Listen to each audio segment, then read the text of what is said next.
Mekar berseri, bunga melati, tumbuh melata di tepi perigi. Satu bahasa, satu pertiwi, membina bangsa gagah berdikari. Salam sejahtera, salam madani dan salam satu wadah perjuangan. Yang di-Pertua Majlis Barisan Panel Hakim yang intelek lagi berintegriti. Penjaga masa yang setia dengan detiknya, serta saf mahasiswa intelektual sekalian. Berdirinya saya di sini bukan sekadar untuk mencuri masa hadirin, tetapi untuk menyebarluaskan satu gagasan keramat melalui pidato yang bertajuk Bersama Membina Negara Bangsa.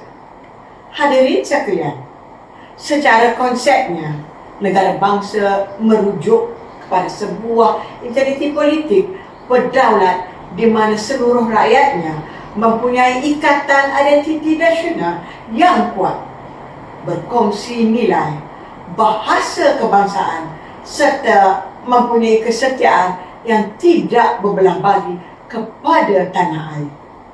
Di peringkat nargading, pembinaan negara bangsa bukan lagi sekadar retorika di atas kertas, tetapi satu tuntutan realiti alam baru yang dinamik dan mencabar. Menepis polarisasi digital dan algoritma media sosial.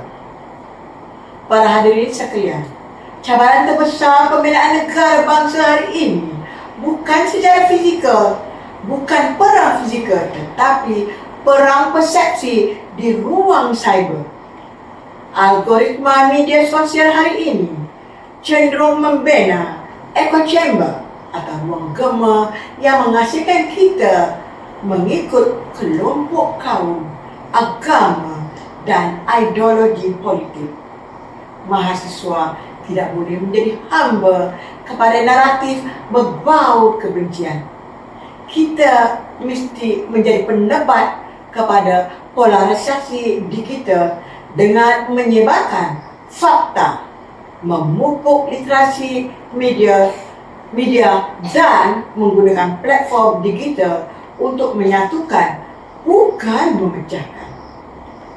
Penghayatan rukun negara sebagai kompas ideologi.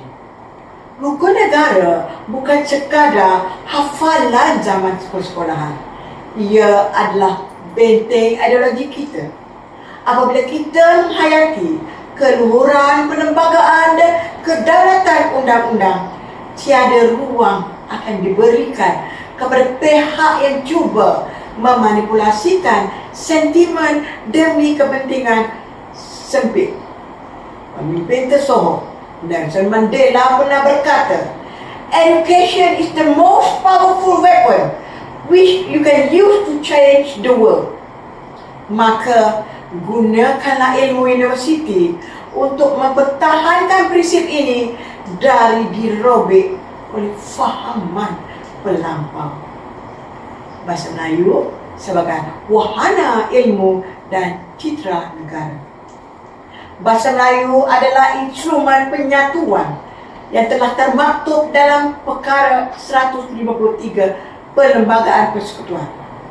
Membina negara bangsa bermakna kita memertabatkan bahasa kebangsaan sebagai acuan ilmu tinggi, teknologi dan korpus sastra tanpa meminggirkan bahasa global.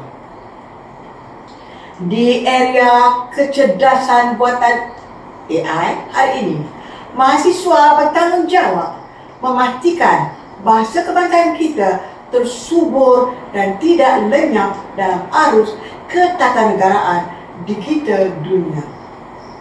Gagasan mahasiswa sebagai arkitek sosioekonomi progresif.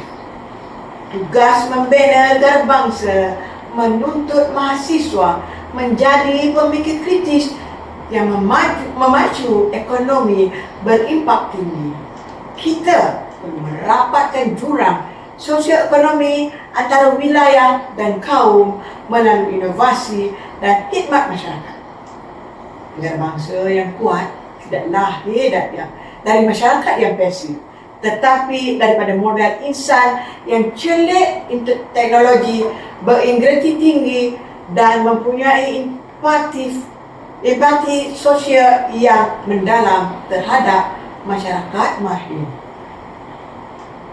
Hadirin yang dihormati, kesimpulannya, pembinaan negara bangsa bukanlah tugas eksklusif pihak kerajaan semata-mata.